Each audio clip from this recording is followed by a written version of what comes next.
नमस्कार। हिंदी कक्षा में आपका हार्दिक स्वागत और अभिनंदन है। प्यारे बच्चों, आज ये वीडियो कक्षा 9वीं के लिए है। कक्षा 9वीं की क्षितिज पुस्तक के काव्यखंड से आज हम करने वाले हैं वाक के बहुविकल्पीय प्रश्न, जिसकी कवयित्री हैं ललद्यत जी। तो चलिए बिना देरी किए हम MCQ शुरू करते हैं, बहुविकल्पीय प्रश्न प्रारंभ करते हैं। पहला प्रश्न है, वाक के रचयिता कौन है? इसका उत्तर मैंने अभी आपको बताया। वाक किसने लिखा है? कवयित्री ललद्यत जी ने। ललद्यत के वाक का हिंदी अनुवाद किसने किया है? बहुत महत्वपूर्ण प्रश्न है और बहुत बार MCQs में भी आ चुका है ये। ललद्यत के वाक किसने लिखे हैं? आप ऑप्शन में से बताइए। हेमा देवी, मीराकांत, उमाकांत या फिर रमाकांत ने? तो इसका सही जवाब है मीराकांत। तीसरा प्रश्न है, ललद्यत किस भाषा की कवयित्री हैं? डोगरी, कश्मीरी, सिंधी या गढ़वाली? तो इसका सही जवाब है कश्मीरी। प्रश्न संख्या 4, ललद्यत की काव्य शैली क्या है? दोहा शैली, चौपाई शैली, वाक या कोई नहीं? तो इसका जवाब भी बहुत आसान है। तो हमने प्रारंभ में क्या किया था कि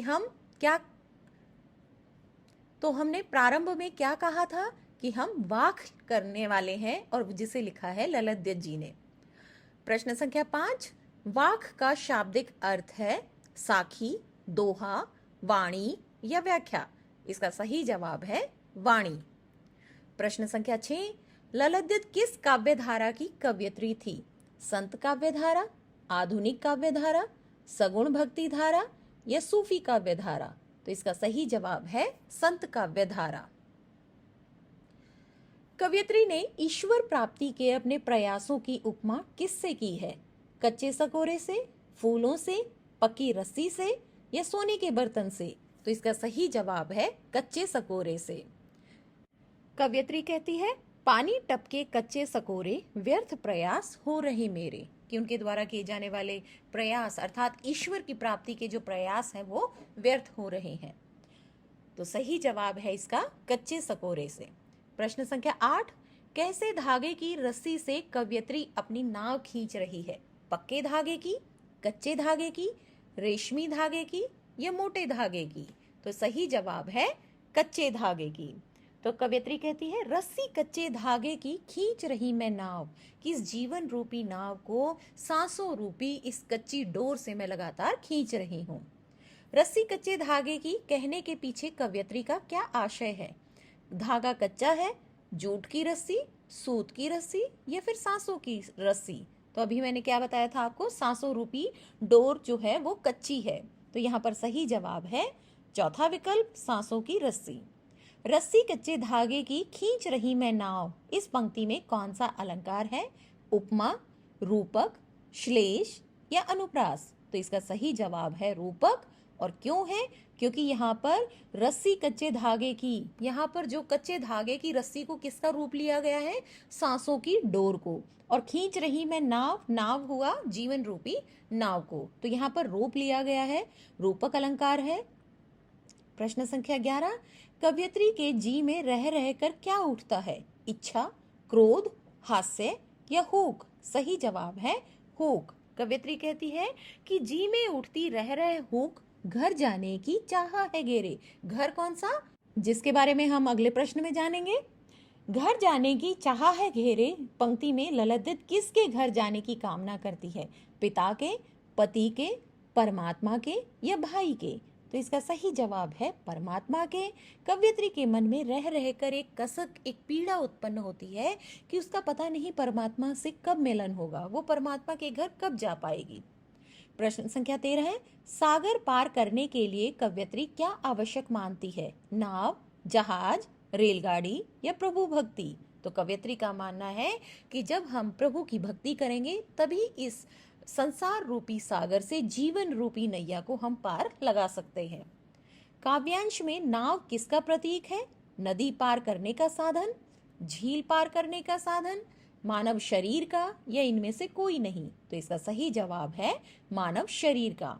और इस प्रश्न को मैं बहुत बार आपको बता भी चुकी हूँ कि जीवन रूपी नैया को सांसों रूपी डोर से लगातार कवयित्री खींच रही है। कवयित्री का कौन सा प्रयास व्यर्थ हो रहा है?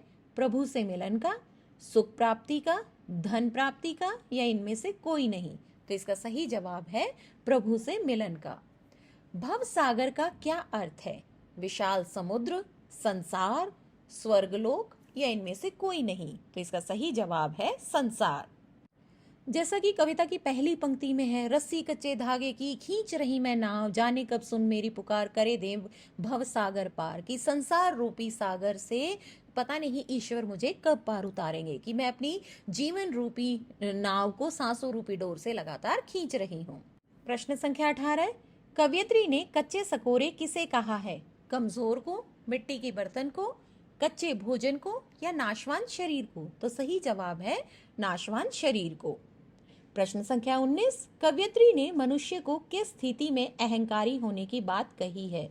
न सोने की, सैर न करने की, न खाने की या न मरने की? तो इसमें सही जवाब है न खाने की। कवयित्री कहती है खा खाकर कुछ पाएगा नहीं, न खाकर बनेगा अहंकारी। तो यानी कि ईश्वर का भजन न करने से अहम का भाव आता है। प्रश्न संख्या 20, कवयित्री के अनुसार संभावी कैसे बन सकते हैं? सबके साथ समान व्यवहार करने पर, सब कुछ खाने से, समान भाव से सोचने से या समान भाव से सोने से? तो इसका सही जवाब है सबसे समान व्यवहार करने पर।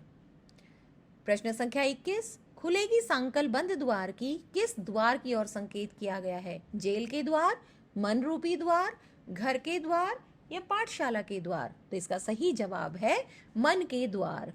प्रश्न संख्या 22, खुलेगी सांकल बंद द्वार की पंक्ति में सांकल से क्या तात्पर्य है? तो इसका ऑप्शन देखिए आप, मोहमाया के बंधन, प्रेम के बंधन, लालच या ब्रह्म? तो इसका सही जवाब है मोहमाया के बंधन। प्रश्न संख्या 23, खा खाकर कुछ पाएगा नहीं का क्या भाव है? खाते रहने से पेट नहीं भरता, सिर्फ खाना ही जीवन नहीं है, सुख के उपभोग से परमात्मा नहीं मिलता, धन दौलत एकत्रित करने का कोई लाभ नहीं? तो इसका सही जवाब है सुख के उपभोग से परमात्मा नहीं मिलता। प्रश्न संख्या 24, दूसरे काव्यांश में कवयित्री ने कौन सी नाड़ी का उल्लेख किया है? इंगला, पिंगला, सुषुम्ना या इनमें से कोई नहीं? तो सही जवाब है सुषुम्ना। तो कवयित्री कहती है कि सुषुम सेतु पर खड़ी थी, बीत गया दिन आहा। प्रश्न संख्या 25, माझी शब्द यहाँ किसके लिए प्रयोग किया गया है? माता पिता, प्रधानाचार्य, गुरु या ईश्वर या मल्लाहा? तो इसका सही जवाब है गुरु या ईश्वर। कवयित्री कहती है सुषुम सेतु पर खड़ी थी, बीत गया दिन आहा, जेब टटोली कोड़ी न पाई, मांझी को दो क्या उतराई? कि अपने जीवन के कर्मों का जब मूल्यांकन किया तो उसकी जेब में एक भी फूटी कौड़ी नहीं मिली। तो मांझी मतलब होता है गुरु या ईश्वर। सुषुम सेतु में कौन सा अलंकार है? अनुप्रास, मानवीकरण, रूपक या यमक? तो इसका सही जवाब है रूपक, क्योंकि सुषुम्ना नाड़ी को पुल के रूप में लिया गया है। मुक्ति रूपी द्वार कब खुलता है? जब मनुष्य भोगी बन जाता है, जब मनुष्य सुख दुख में संतुलित रहता है, जब मनुष्य तंत्र साधनाओं का सहारा लेता है या जब मनुष्य हठ योग करता है? तो सही जवाब है सम खा तभी होगा संभावी, अर्थात जब मनुष्य सुख दुख में संतुलित रहता है। आई सीधी राह से गई न सीधी राह, तो इसमें आई सीधी राह से क्या तात्पर्य है? जन्म लेना, आकाश से नीचे उतरना, संसार में प्रवेश करना, परमात्मा के घर जाना? तो सही जवाब है जन्म लेना। जेब टटोली कौड़ी न पाई, तो कौड़ी शब्द किसके लिए प्रयोग किया गया है? एक सिक्के के लिए, सत्कर्मों के लिए, आत्मसम्मान के लिए या इनमें से कोई नहीं? अगर आपने ऊपर वाला क्वेश्चन अगर ध्यान पूर्वक सुना होगा तो आपको इसका जवाब मिल गया होगा। तो सही जवाब है सद्कर्मों के लिए। प्रश्न संख्या 30, कवयित्री ने उतराई किसे माना है? चंचलता, सद्कर्मों को, क्रोध को, ईर्ष्या द्वेष को? तो सही जवाब है सद्कर्मों को। कवयित्री किस सेतु पर खड़ी थी? नारायण सेतु पर, राम सेतु पर, सुषुम सेतु पर या कावेरी सेतु पर? तो इसका सही जवाब है सुषुम सेतु पर। सुषुम सेतु कौन सा पुल है? सुषुम्ना नाड़ी रूपी पुल, सुख संभावना रूपी पुल, परमात्मा की भक्ति रूपी पुल या सांसारिक मोह माया रूपी पुल? तो इसका सही जवाब है सुषुम्ना नाड़ी रूपी पुल। प्रश्न संख्या 33, कवयित्री ने शिव का वास कहाँ बताया है? जल में, थल थल में, सर्वत्र या इनमें से कोई नहीं? तो इसका सही जवाब है थल थल में। कवयित्री कहती है थल थल में बसता है शिव ही। शिव मतलब ईश्वर। प्रश्न संख्या 34, थल थल में बसता है शिव, इस पंक्ति में कौन सा अलंकार है? अनुप्रास, मानवीकरण, उपमा या पुनरुक्ति प्रकाश? तो इसका सही जवाब है पुनरुक्ति प्रकाश, क्योंकि जहां पर शब्द की पुनरावृत्ति हो लेकिन अर्थ न बदलता हो वहां पर पुनरुक्ति प्रकाश अलंकार है। जैसे थल थल, शब्द रिपीट हो रहा है लेकिन अर्थ नहीं बदल रहा है। प्रश्न संख्या 35, कवयित्री ने ज्ञानी किसे कहा है? जो ज्ञान रखता है, जो छात्र पढ़ता हो, जो स्वयं को जानता हो या जो दूसरों को जानता हो? तो इसका सही जवाब है जो स्वयं को जानता हो। कवयित्री ने परमात्मा के लिए किस शब्द का प्रयोग किया है? राम, कृष्ण, शिव या ब्रह्म? तो इसका सही जवाब है शिव, क्योंकि कवयित्री कहती है थल थल में बसता है शिव। अगला प्रश्न, कवयित्री के अनुसार साहिब कौन है? परमात्मा, पति, मालिक या राजा? तो कवयित्री कहती है ज्ञानी है तो स्वयं को जान, वहीं से साहिब को पहचान। तो साहिब कौन है? परमात्मा, जो कि हमारी अंतरात्मा में निवास करते हैं। ईश्वर को पहचानने से पहले हमें किसे पहचानना होगा? स्वयं को, हिंदू को, मुसलमान को या सिख को? तो सही जवाब है स्वयं को। अभी मैंने कौन सी पंक्ति बोली थी? ज्ञानी है तो स्वयं को जान, वहीं से साहिब को पहचान। अगर तुमने वास्तव में सच्चा ज्ञान प्राप्त किया है तो पहले स्वयं को जानो, तो उसके बाद तुम्हें परमात्मा अपने आप ही मिल जाएंगे। यहीं पर हमारे सारे प्रश्नोत्तर समाप्त होते हैं। आशा है आप इन प्रश्नों का ध्यानपूर्वक अध्ययन करेंगे। मिलते हैं एक और नई वीडियो के साथ, तब तक के लिए धन्यवाद।